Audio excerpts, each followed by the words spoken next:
que é a vida? A vida não é boa. Dor e sofrimento. O que é a vida? A vida é triste. O que é a vida?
Queridos amigos, como eu prometi, hoje faço a aula inaugural desse meu projeto chamado Curso de Iniciação Filosófico-Teológica.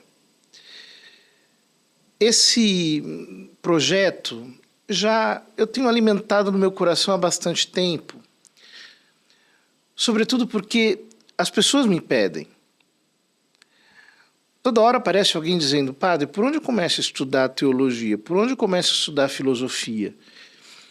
E muitas pessoas não têm condições de enfrentar um curso acadêmico, não apenas por razões econômicas, mas também por razões de formação básica.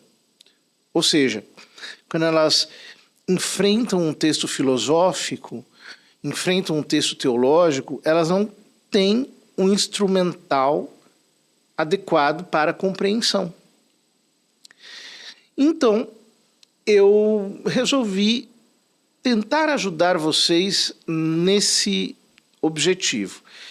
Vejam, eu sou professor e desde que eu me entendo por gente, porque desde que eu era criança eu gostava de ensinar aos outros aquilo que eu estava aprendendo. Eu acho realmente que eu tenho um dom de ensinar, gosto de fazer isso e, sobretudo, eu gosto de ensinar a quem quer aprender. Esse é um dos motivos, por exemplo, pelos quais às vezes eu me desanimo um pouco de estar em sala de aula quando eu tenho um curso formal, porque eu noto que nem todo mundo quer aprender, ou quase ninguém quer aprender. As pessoas querem mais passar aquele período e adquirir o diploma, etc., para fazer outras coisas das quais elas gostam.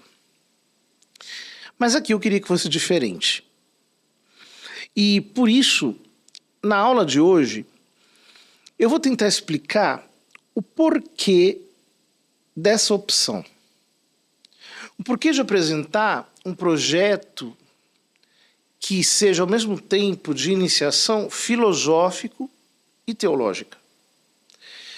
Porque muitas pessoas podem ficar um pouco perplexas. Quando a gente fala, por exemplo, em filosofia, as pessoas começam a ficar com medo. Ai, mas será que eu consigo? Será que eu vou entender? Será que eu tenho capacidade de entender? Pois é, de repente, se você fosse enfrentar um curso acadêmico de cara, fosse realmente um pouco mais difícil. Mas o meu objetivo aqui é justamente tentar te ajudar para que você consiga compreender. Mas no final da aula de hoje eu vou dar algumas explicações acerca disso. Para já, eu queria te convidar a se inscrever aqui no meu canal do YouTube, se você não é inscrito, inscreva-se, curta esse vídeo, compartilhe, faça um comentário, nem que seja um comentário de engajamento, porque esses comentários ajudam muito o canal a crescer e a mostrar que o vídeo tem relevância para os algoritmos do YouTube. Dito isso, então, eu vou passar a explicação propriamente do porquê estudar filosofia atrelada com teologia, especialmente, eu disse isso em alguns vídeos anteriores, mirando o desenvolvimento da espiritualidade. Eu vou partir de um texto pouco conhecido. Não sei se vocês sabem, mas o mestre de São Tomás de Aquino foi Santo Alberto Magno. Ele realmente era não apenas um filósofo e um teólogo renomado, mas ele se dedicou a fazer uma espécie de síntese de todas as ciências do seu tempo. Ele também escreveu uma Suma Teológica, como, aliás, naqueles tempos era comum acontecer entre aqueles que passavam a vida estudando a Sagrada Teologia. No final, depois de muitas décadas, escreveu uma suma como o resumo de todos os seus estudos, e é então que eles adquiriam, por assim dizer, a licença de ensinar, a licencia docendi, pela qual eles poderiam ensinar em qualquer lugar em todo o mundo. Foi assim que começou o título de doutorado. Ele não era resultado de apenas alguns anos e uma tese, ele era resultado de toda uma vida de estudos que culminava numa grande síntese filosófico-teológica. Santo Alberto Magno, na sua Suma de Teologia, diz na questão primeira, no artigo 2, na solução, ele diz o seguinte, eu traduzo diretamente do latim. O texto vai aparecer para vocês, vocês podem acompanhar, mas eu vou fazendo aqui a tradução. Para isto e para aquilo que se diz de similar, respondo o segundo, diz São Paulo, no caso, a Tito, capítulo 1, versículo 1. A teologia é a ciência segundo a piedade. Isto é, que não é do cognoscível simplesmente como cognoscível, nem de todo cognoscível, mas segundo aquilo que está inclinado para a piedade. A piedade, como diz Santo Agostinho, é o culto a Deus, que é aperfeiçoado pela fé, esperança, a caridade, a oração e os sacrifícios. Deste modo, a teologia é ciência daquilo que é pertinente à salvação. A piedade, portanto, conduz à salvação. Essa primeira parte da resposta de Santo Alberto Magno é muito impressionante. Sobretudo se nós entendemos o conceito de piedade.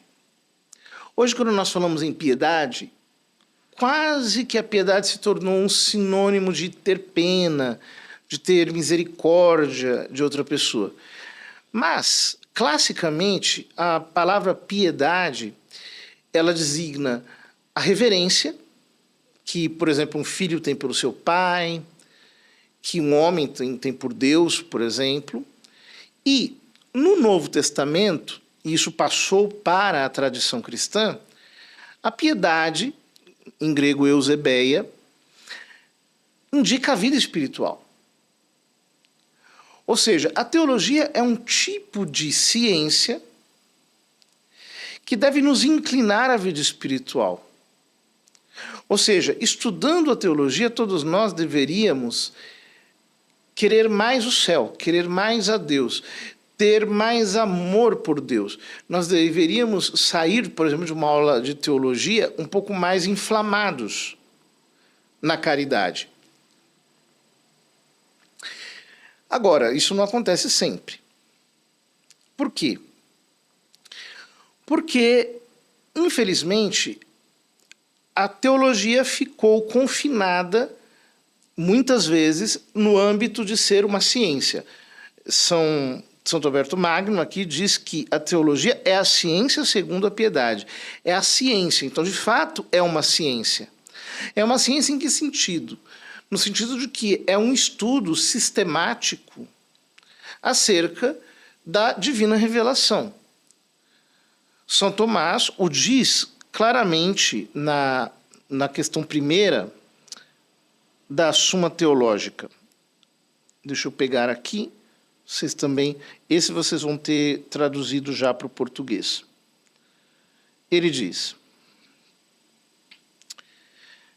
respondo, para a salvação humana foi necessário que, além das matérias filosóficas, cujo campo é analisado pela razão humana, houvesse alguma ciência cujo critério fosse divino. E isso ocorre porque Deus, como fim para o qual o homem se dirige, ultrapassa toda a compreensão que só a razão pode alcançar. Isaías, capítulo 64, versículo 64, diz: Deus, ninguém viu o que tens preparado para aqueles que te amam, somente tu. O fim deve ser conhecido pelo homem para que ele possa direcionar seu pensamento e sua ação para ele. Portanto, foi necessário que o homem, para a sua salvação, conhecesse por revelação divina o que não poderia alcançar apenas com sua razão humana exclusiva.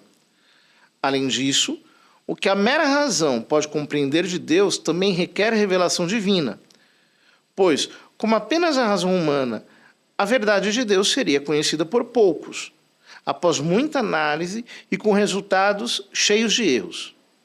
E, no entanto, da compreensão exata da verdade de Deus depende toda a salvação do homem, pois nela, ou seja, na compreensão de Deus, está a salvação. Na compreensão exata de Deus está a salvação. Isso tem a ver com a natureza humana, porque nós somos animais racionais. Então, conhecer a Deus de maneira exata, sem erro, é necessário para que nós nos relacionemos com Ele. Caso contrário, estaremos nos relacionando com um ídolo formado pela nossa mente. As pessoas falam de idolatria como se fosse apenas a adoração a um objeto material. Mas quando você tem ideias erradas sobre Deus, você é idólatra. Porque, no fundo, você está se relacionando com um Deus que não existe.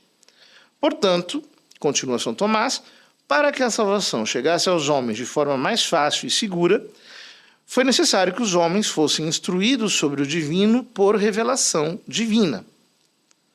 Por tudo isso, deduz-se a necessidade de que, além das matérias filosóficas, resultado da razão, houvesse uma doutrina sagrada, resultado da revelação. Então vejam, muitos ficaram confinados apenas na teologia como elaboração científica. E aí nós temos os teólogos por profissão. Sobretudo depois da Idade Média, isso se tornou a norma. Um teólogo é um homem dedicado exclusivamente ao estudo da teologia, da ciência teológica. E a espiritualidade ficou como que confinada ao âmbito, por exemplo, dos religiosos de vida contemplativa, dos monges, dos eremitas, daqueles que, de fato, querem se entregar de verdade à contemplação. E, no meio disso, a teologia que se produz para consumo dos fiéis acabou se tornando uma teologia muito fraca, muito aguada, muito sem conteúdo. E como a própria educação do povo foi piorando com o passar do tempo, então o nível da produção teológica do ponto de vista pastoral foi decaindo, até que hoje, em muitos ambientes, ela praticamente não existe. Tudo não passa de emoção, de sentimentalismo, ou de um misticismo fraco, ou de uma animação humana, enfim. Há tantas coisas que se podem fazer em substituição disso. Portanto, nós precisamos recuperar o caráter completo da reflexão teológica. Ou seja, ela tem que ser ciência, portanto, ela precisa estar ancorada na filosofia, mas, ao mesmo tempo, ela tem que ser teológica, ela tem que levar a sério a divina revelação, de acordo com critérios racionais que façam com que a ciência produzida seja compartilhável, seja, inclusive, sindicável, possa ser, digamos assim, conferida por pares, né? Para que nós estejamos direcionados à divina contemplação, à piedade, é isso que os padres da igreja, que os doutores da igreja chamavam de piedade. Ou seja, a teologia precisa ser uma ciência segundo a piedade. São João Paulo II escreveu, em 98, uma importantíssima encíclica chamada Fides et Ratio. No número 77, ele diz assim: outro estágio significativo da filosofia verifica-se quando é a própria teologia que chama em causa a filosofia. Na verdade, a teologia sempre teve e continua a ter necessidade da contribuição filosófica. Realizado pela razão crítica à luz da fé, o trabalho teológico pressupõe e exige, ao longo de toda a sua pesquisa, uma razão conceitual e argumentativamente educada e formada. Isso é muito importante, né? Porque a filosofia é que deveria formar o nosso intelecto, não apenas para a correta apreensão das informações concernentes a Deus, mas para a lógica e, ao mesmo tempo, para o compartilhamento retórico, oratório do resultado da reflexão. A filosofia que tem a tarefa, por assim dizer, de disciplinar e de educar a nossa mente, o nosso intelecto. Continua São João Paulo II. Além disso, a teologia precisa da filosofia como interlocutora para verificar a inteligibilidade e a verdade universal das suas afirmações. Não foi por acaso que os padres da igreja e os teólogos medievais assumiram, para tal função explicativa, filosofias não cristãs. Este fato histórico indica o valor da autonomia que a filosofia conserva mesmo neste terceiro estágio, mas mostra igualmente as transformações necessárias e profundas que ela deve sofrer. Aqui eu vejo um link muito interessante com o discurso que Bento XVI fez na Universidade de Ratisbona em 2005. É um discurso espetacular, maravilhoso, que vale a pena ser lido e que pode ser facilmente encontrado no site da Santa Sé. Nesse discurso, Bento XVI mostrava como, para a teologia cristã, Deus, diferentemente da teologia islâmica, não é totalmente transcendente, no sentido de que as criaturas conservam uma relação de analogia para com ele.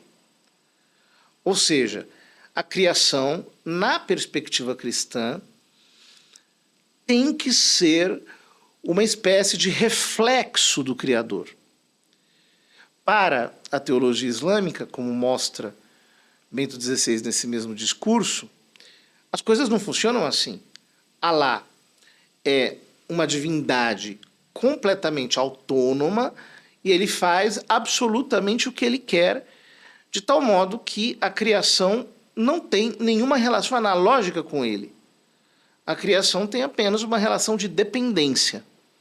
Alá é Deus e o único recurso que nós temos a ele é o seu profeta Mohammed. Para a teologia cristã não é assim. Para a teologia cristã, como a criação tem uma relação analógica com Deus, a razão é uma luz importante e fundamental nesse processo de conhecimento cujo cume é o conhecimento de Deus. Então, note, nós não podemos tratar a razão como se ela fosse inimiga do conhecimento teológico, porque ela não é. A razão, ela, inclusive, é o recurso pelo qual nós podemos enfrentar a divina revelação para aprofundá-la, para extrair dela as conclusões que não estão explícitas nos seus enunciados. É isso que a igreja fez sempre ao longo da sua história. Portanto, vejam, quando no Novo Testamento acontece a fusão entre a divina revelação acolhida pelos judeus e todo o logos compreendido de alguma maneira pelos filósofos gregos, ainda que imperfeitamente, aqui nós temos um encontro que é o mais extraordinário encontro da história do pensamento humano. Porque a divina revelação se encontra com o que há de melhor na filosofia e aqui começa a haver uma síntese fecunda que, na verdade, é a alma de toda a civilização cristã. O cristianismo não é, como querem alguns, uma espécie de religião messiânica semítica. Tampouco o cristianismo é uma mera reflexão naturalista, humanista, de fundamentos meramente filosóficos. O cristianismo é as duas coisas. Ele é o encontro entre a divina revelação e o que há de melhor no pensamento humano, porque, de fato, a luz da razão não pode ser contraditória, oposta à luz da fé. Elas estão ordenadas mutuamente uma à outra, ainda que numa relação de subordinação, mas uma e outra estão, por assim dizer, conexas, de tal modo que jamais serão opostas, jamais serão contrárias. Isso, para nós, é muito importante, porque é, por assim dizer, a essência mesma do pensamento católico. O pensamento católico é aquele no qual a fé e a razão estão em profunda harmonia, em que não se concebe uma fé autônoma, como depois quiseram os reformadores, talvez inspirados, de algum modo, por esse caminho da filosofia islâmica que foi crescendo no Ocidente e que depois acabou assumindo aspectos mais organizados no nominalismo, no essencialismo, no voluntarismo, todos eles degenerescências do pensamento cristão medieval. Continua São João Paulo II. É precisamente no sentido de uma contribuição indispensável e nobre que a filosofia foi chamada, desde a idade patrística, Antila Theologiae. De fato, o título não foi atribuído para indicar uma submissão servil, ou um papel puramente funcional da filosofia relativamente à teologia.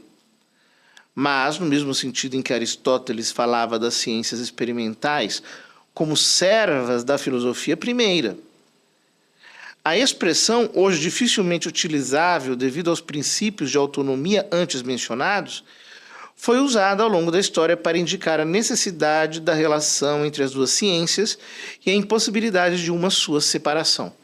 São João Paulo II fala de uma inseparabilidade. As duas coisas não podem ser separadas. Eu já vi realmente verdadeiros desastres acontecerem.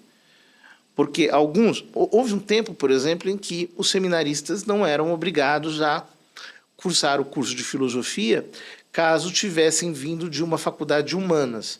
Então, há padres que não fizeram filosofia, fizeram história, que fizeram sociologia, psicologia, algo assim, e que depois fizeram apenas a teologia. A experiência que eu tenho é que isso é desastroso. E, de fato, depois a Igreja proibiu que esse tipo de adequação fosse feita, porque não dá para separar a teologia da filosofia. E a maior parte dos problemas filosóficos que nós temos na atualidade, quero dizer, a maior parte dos problemas teológicos que nós temos na atualidade são, na verdade, problemas filosóficos. Problemas de pessoas que não conseguem manejar os conceitos, que não têm treino filosófico suficiente e acabam por dizer banalidades, né? Continua São João Paulo II. Se o teólogo se recusasse a utilizar a filosofia, arriscar-se-ia a fazer filosofia sem o saber e a fechar-se em estruturas de pensamento pouco idôneas à compreensão da fé. Ou seja, ele seria um filósofo amador e, portanto, cometeria graves equívocos. Se o filósofo, por sua vez, excluísse todo contato com a teologia, ver-se-ia na obrigação de apoderar-se por conta própria dos conteúdos da fé cristã, como aconteceu com alguns filósofos modernos. De fato, muitos filósofos modernos, querendo autonomia em relação à teologia, acabaram tomando certos valores intrínsecos à teologia cristã e absolutizando-os, criando ideologias verdadeiras em função disso. Tanto num caso como no outro, surgiria o perigo da destruição dos princípios básicos de autonomia que cada ciência justamente quer ver garantidos. O estádio da filosofia, agora considerado, devido às implicações que comporta na compreensão da revelação, está, como acontece com a teologia, mais diretamente colocado sob a autoridade do magistério e do seu discernimento, como expus mais acima.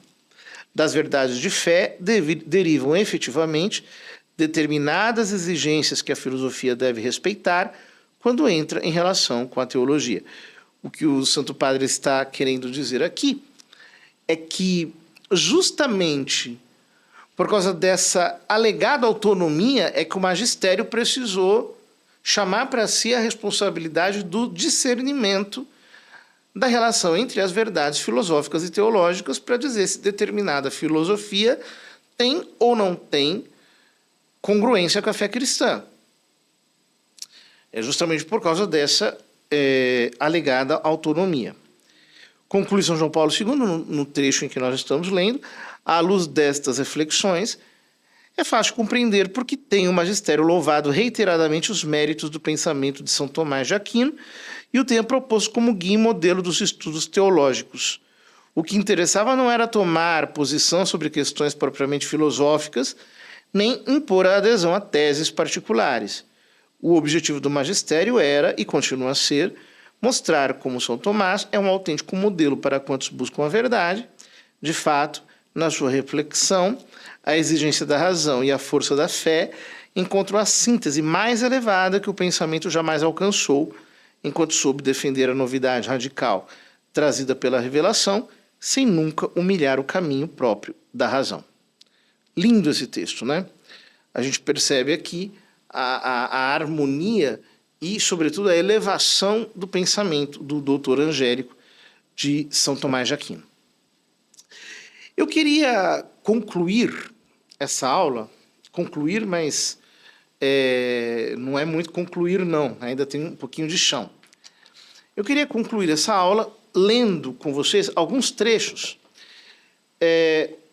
de uma obra importante de São Boaventura, chamada De Reductione Artium ad Theologiam, sobre a redução da arte das artes à teologia. E São Boaventura, esse aqui é um dos volumes, eu tenho as obras completas de São Boaventura em casa, né? E essa obra é uma obra maravilhosa. Saiu uma tradução brasileira desse texto, inclusive eu acho que eu fiz o prefácio, mas eu não a tenho agora em mãos. Eu estou aqui com a edição das obras completas de São Boaventura. Ele diz o seguinte: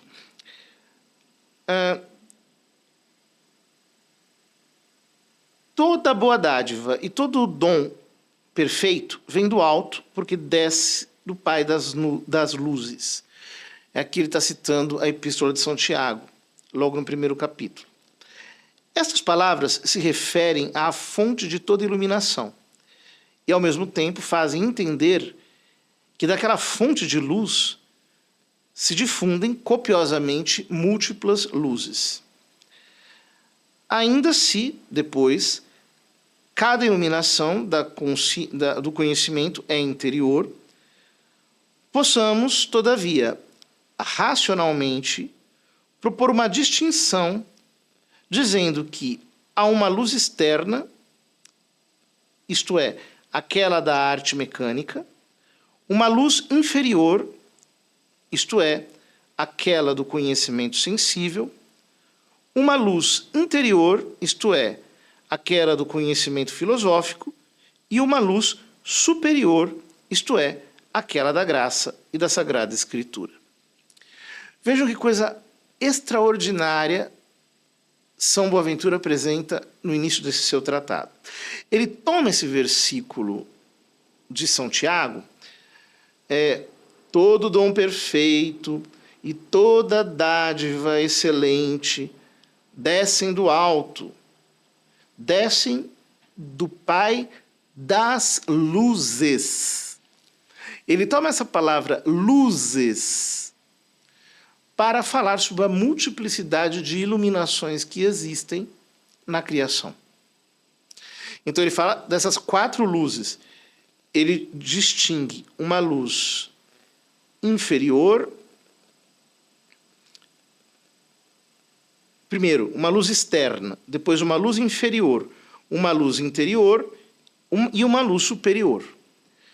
Então, vejam, isso é maravilhoso, né? A luz externa é a luz que nós vemos no mundo. A luz do sol, a luz da lua, a luz das estrelas, atualmente a luz elétrica, a luz das velas, do fogo, das lamparinas, são luzes mais externas. Depois ele fala de uma luz inferior. Essa luz inferior é a luz do nosso conhecimento sensível. Os nossos sentidos são como luzes que captam a realidade. Luzes pelas quais nós enxergamos as coisas. Porque, veja, por mais que exista uma luz externa, se eu não tenho a visão, a luz da visão, a luz inferior da visão, né, eu não consigo enxergar. Então não basta essa luz externa, eu também tenho que ter, por assim dizer, uma iluminação que vem do meu sentido, que me permite perceber o mundo exterior. Depois ele fala de uma luz interna, que é a luz da razão, o lume da razão, como diz São Tomás nas suas questões disputadas sobre a verdade. Ele chama essa luz exatamente assim, lumen rationis, o lume da razão. E, por fim, uma luz superior, que é a luz da fé. A luz da fé que nos vem por meio da divina revelação. Ora, por que isso é importante? Porque ele hierarquiza as diferentes luzes e as relaciona com as diferentes artes. Ele diz que a luz externa diz respeito à arte mecânica. Quando ele fala mecânica aqui, nós temos que entender que ele está falando de tecné, a técnica, ou seja, aquilo que é material. A técnica é aquilo que se chama propriamente de arte, aquilo que se faz do ponto de vista da exterioridade, do corpo. Depois, ele diz que a segunda luz é a luz sensível. A luz sensível é a luz do nosso conhecimento espontâneo, o conhecimento direto que a gente tem das coisas. Então, a gente vê um gato, a gente vê uma árvore, ou a gente sente frio, calor, escuta um som, etc. É o conhecimento direto. A luz interior é própria da filosofia, ela lida com a razão, e a luz superior é a luz da fé, que nos chega pela graça e pela divina revelação.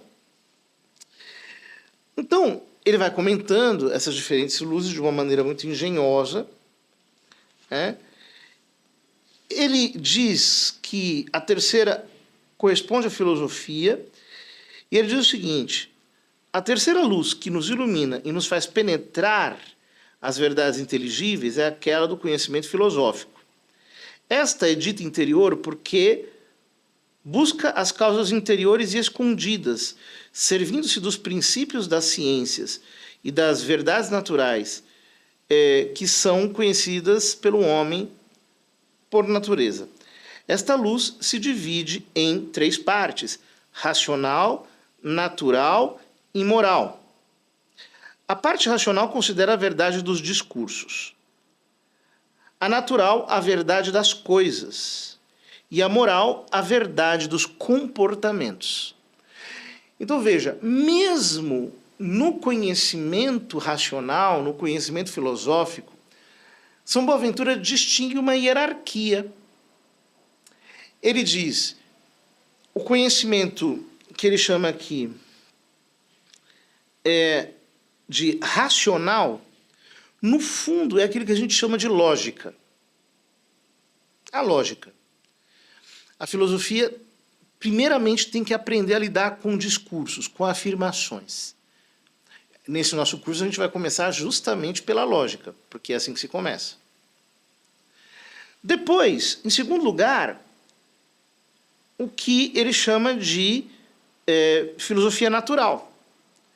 A filosofia natural, ela tem um primeiro âmbito, que Aristóteles chamava de física, e que para São Tomás é a filosofia da natureza, é a filosofia de compreender as coisas exteriores, e uma segunda parte que é a metafísica, tal como Aristóteles a chamava, ou seja, o que vem depois da física, e que trata do conhecimento das coisas a partir de um princípio mais alto, que é o princípio do ser.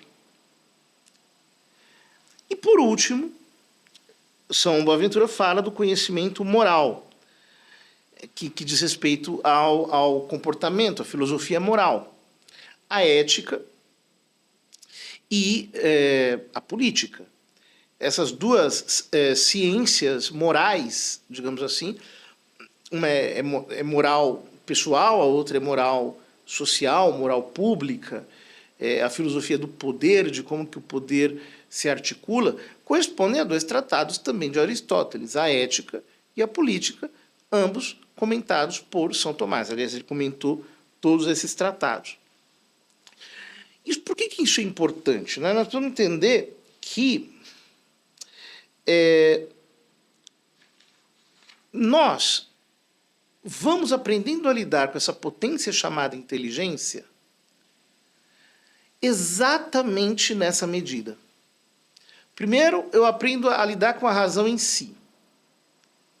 Então, antes disso, é claro, existem as artes liberais, né? O trivium e o quadrivium, que conduzem a isso, que levam-nos a ter o domínio do intelecto, né? Pelo trivium, a gramática, a lógica e a retórica, eu aprendo pela gramática, a assimilar conhecimento de maneira passiva, pela lógica, a formulá-lo racionalmente, dentro das leis, por assim dizer, que decorrem do princípio da não contradição, e pela retórica eu aprendo a transmitir esse conhecimento que eu adquiri. E apenas quando eu consigo transmitir esse conhecimento é que eu de fato aprendi. Isso é muito importante. Já o Hugo de São Vítor, no seu tratado sobre o modo de meditar e de estudar, fala sobre isso. Que, na verdade, eu só consigo realmente ter a posse do conhecimento quando eu sou capaz de ensinar alguém. né? Então, o trivium é, por assim dizer, uma unidade. E o quadrivium é uma unidade posterior de concretização, né? Então, pela aritmética, eu entendo a razão dos números, mas, pela música, eu concretizo esse conhecimento de maneira que ele se torna algo, para mim, manuseável, que música, no fundo, é matemática cantada. Do mesmo jeito, a geometria, ela se concretiza na astronomia, no sentido de que eu aprendo as formas e aprendo a reconhecer as formas na realidade, não apenas as formas consideradas de modo abstratamente. Então, é como se, pelo trivium, eu chegasse à abstração e pelo quadrivium eu fizesse o processo inverso da abstração às realidades concretas, porque justamente é nesse movimento de ir e vir que a nossa razão se desenvolve. Ela é sempre um movimento de aproximação e distanciamento, em que o foco vai se ajustando de maneira única em cada processo. Porque se não for assim, o que acontece conosco é que nós nos perdemos em abstrações ou ficamos céticos de qualquer conhecimento porque aprendemos a lidar apenas com os dados concretos, né? Com aquilo que é empírico, com aquilo que é sensível de modo imediato. Ora, quando fala sobre a quarta luz, e notem que entre a terceira e a quarta luz, nós temos justamente a filosofia moral. Então, é a filosofia racional, a filosofia natural e a filosofia moral. Apenas disso, depois disso vem a quarta luz. Por quê? Por que isso? Por um motivo muito simples, porque se eu não tenho um comportamento moral adequado, as minhas paixões acabam por ofuscar a minha razão. Esse é um dos dramas que a nossa geração vive. Como todo mundo é doutrinado para ser irracional e para seguir os impulsos dos sentidos, os impulsos das provocações, dos desejos, dos apetites, da concupiscência, das inclinações, das tendências, de maneira completamente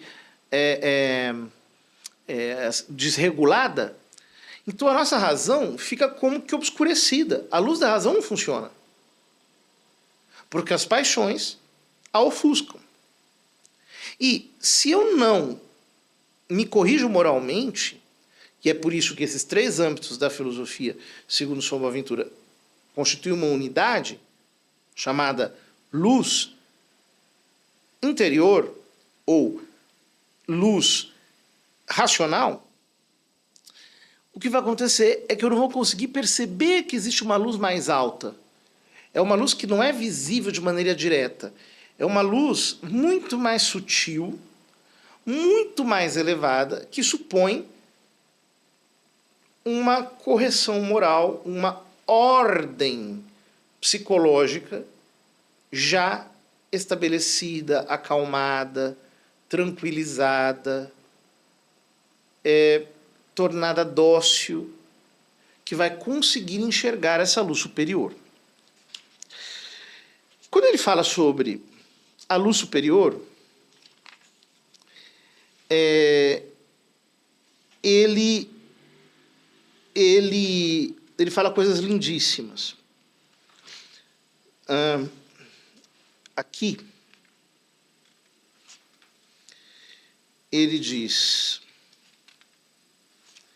vamos ver.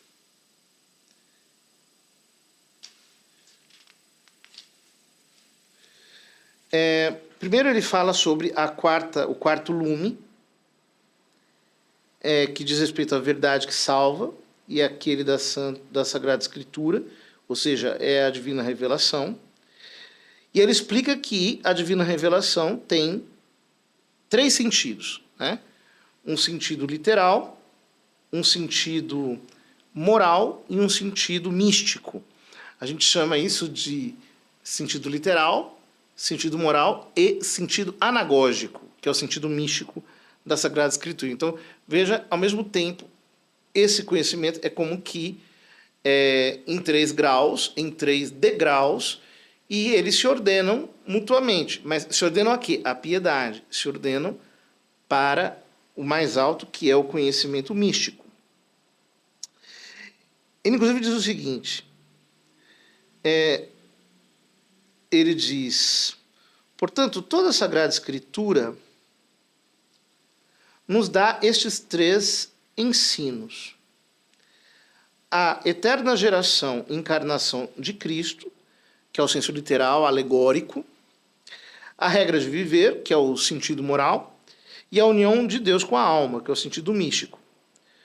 O primeiro ensino diz respeito à fé, o segundo ao comportamento, e o terceiro ao fim de ambos. Ao primeiro devem dedicar-se com fatigoso esforço os doutores, ao segundo os pregadores, ao terceiro os contemplativos. Agostinho ensina sobretudo o primeiro, o alegórico. São Gregório Magno, o segundo, o moral. E Dionísio, Areopagita, o terceiro, o místico, o anagógico. Anselmo segue Agostinho no tempo dele. Santo Anselmo, ele é uma espécie de Santo Agostinho daquele tempo. Bernardo segue São Gregório. São Bernardo, o sentido moral da Escritura nos tempos de São Boaventura, é um melhor comentador moral da Escritura. E Ricardo de São Vítor segue a Dionísio Areopagita. Então, os tratados do Ricardo de São Vítor sobre espiritualidade, por exemplo, o Benjamin Maior, a Arca da Aliança, etc. Né? Porque Anselmo é o mestre da argumentação, Bernardo, o mestre da pregação, e Ricardo, o mestre na contemplação. Hugo de São Vítor, depois, excede a todas estas coisas, em todas essas coisas, ou seja, ele diz que Hugo de São Vítor é maior do que todos esses 3, tão grande era o prestígio teológico que ele tinha. E, então, ele diz o seguinte, vejamos agora de que modo as outras iluminações dos conhecimentos devem ser reconduzidos à luz da Sagrada Escritura. Examinamos, antes de tudo, a iluminação do conhecimento sensível. Toda voltada para o conhecimento da realidade sensível. Em relação a este, é necessário tomar em consideração 3 elementos: o meio de conhecer, o exercício de conhecer e o prazer de conhecer. Né? Então, ele está dizendo que esses 3 elementos, que são o meio, o exercício e o prazer no conhecer, precisam estar presentes no conhecimento mais alto, se endereçar ao conhecimento mais alto, que é o conhecimento teológico. Claro, porque todas as realidades sensíveis dizem respeito às imateriais, porque a cada coisa corresponde uma ideia, e essa ideia é imaterial. Então, as coisas sensíveis nos direcionam para o conhecimento das suprassensíveis. Ele vai comentando sentido por sentido, na sequência, e, por fim, ele chega à filosofia. Ele diz, as mesmas coisas se devem encontrar na iluminação da filosofia racional.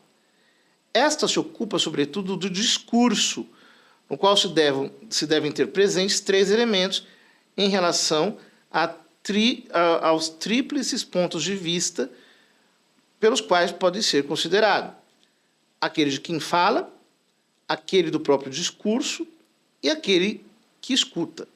Ou seja, o fim do discurso. Se considerarmos o discurso em relação àquele que fala, notamos que todo discurso exprime um conceito da mente.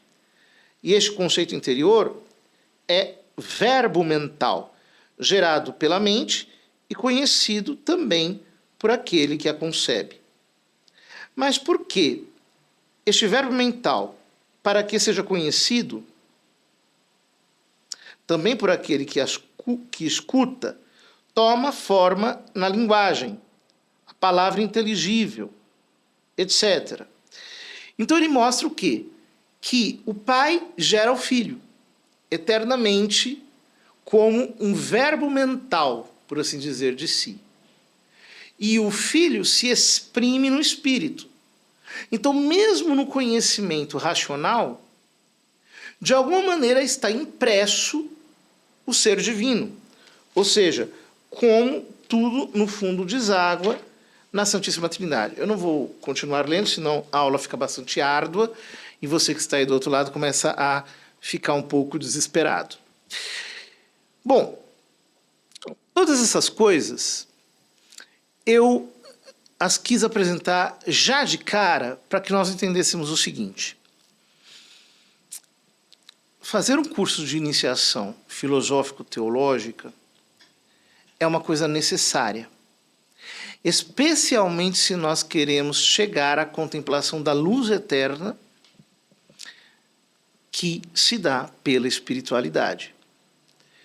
Muitos dos nossos obstáculos para chegarmos à espiritualidade são obstáculos morais, ou seja, a nossa vida está toda desordenada e as nossas paixões estão todas desencontradas, e aí a gente não consegue realmente ter a tranquilidade da mente para poder perceber essa luz superior.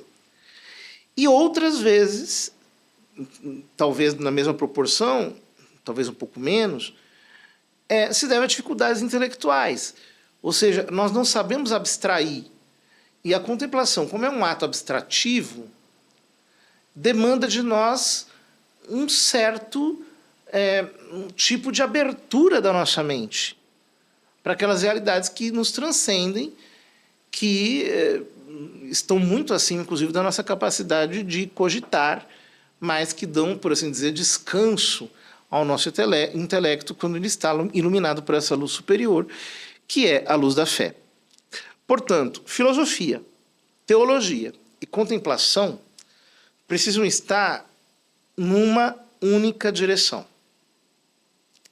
Se todos esses aspectos se esquizofrenizam, então a filosofia se torna autônoma, a teologia se torna autônoma e a contemplação se torna autônoma, o resultado disso é que nós, lamentavelmente, não conseguiremos fazer nenhuma das coisas direito e tudo ficará para nós confuso, embaralhado. Nós talvez até experimentemos de algo, mas não saberemos defini-lo, dizê-lo ou de algum modo explicá-lo, porque nós não temos o aparato filosófico, teológico necessário para fazê-lo. Dito isso, eu queria encerrar dizendo algumas coisas. Primeiro, esse nosso curso não será um curso de aulas inteiramente ao vivo. Por quê? Se eu faço aulas ao vivo, o que acontece é que eu tenho que fazer uma mágica, todo mundo tem que estar disponível naquele horário. E depois eu também me limito no sentido de que eu tenho que estar naquele horário, ali, e eu só posso produzir aquilo ali, que eu estou produzindo naquele momento. Então, inclusive para poder produzir mais, as nossas aulas serão gravadas. Eu irei gravando as aulas, não serão aulas muito longas, propositalmente, porque por experiência eu sei que as pessoas não conseguem hoje em dia assistir aulas muito longas. Se eu fizer uma aula de 2 horas, por exemplo, vai ser muito sacrificado para as pessoas conseguirem escutar. Então, cada aula vai ter mais ou menos o tempo de duração de um episódio de uma série. 40 minutos. Mais ou menos isso. Em que, sem pressa, eu vou passar pelos diferentes aspectos da filosofia e depois da teologia. Às vezes eu posso adiantar algum conteúdo, eu posso, digamos assim, retardar outro conteúdo se eu achar necessário. E, de tempos em tempos, nós teremos uma aula ao vivo para esclarecimento de dúvidas. É claro que essas aulas não ficarão no YouTube, porque isso vai demandar de mim um esforço, vai demandar de mim preparação. Não é assim que a gente consegue, de fato, fazer uma coisa de qualidade. Então nós vamos cobrar um valor de R$ 49,00 de mensalidade. Você pode fazer o plano anual. No plano anual você vai pagar R$ 49,00 por mês. Para quem já é aluno meu na comunidade de cursos, né? Haverá condições especiais. Você vai poder lá conversar com o nosso suporte. Haverá condições especiais para vocês. Para quem não é um valor acessível, R$ 49,00 no plano anual, e depois haverá um ranqueamento do plano, sei lá, semestral, trimestral, mensal, etc. Mas eu tenho certeza que você vai conseguir aprender um pouco com a gente e, sobretudo, ir tirando do caminho dificuldades cognitivas que te impeçam de galgar, por assim dizer, esse caminho da filosofia e também da teologia. Eu agradeço imensamente a atenção de todos vocês. Peço que se inscrevam aí no meu canal, curtam esse vídeo, compartilhem, comentem, nem que seja com um simples comentário de engajamento. Isso sempre ajuda, né? Mesmo que seja com um joinha, com um sorrisinho, com um emoji qualquer, porque assim o nosso canal pode crescer e você também nos ajuda a ensinar mais pessoas. Um grande abraço, que Deus os abençoe e até o nosso curso de iniciação filosófico-teológica.